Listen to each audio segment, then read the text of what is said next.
these are the top fat-burning foods. Now, somebody tell me what makes them a fat-burning food? The rate by which they absorb into your body.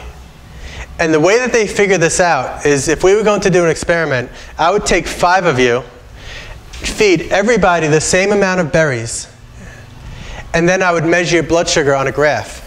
I would see how high your blood sugar responds to berries.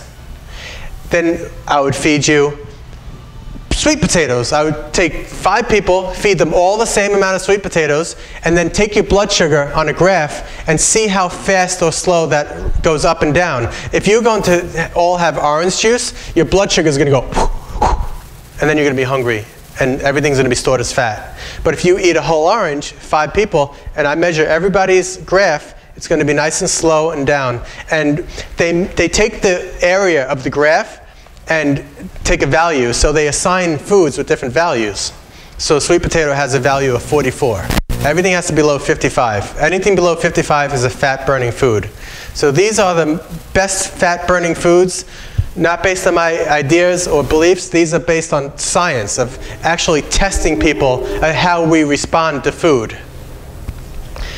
Lentils are so slow absorbing into your body, in your system that they can barely be tested. Same thing with berries.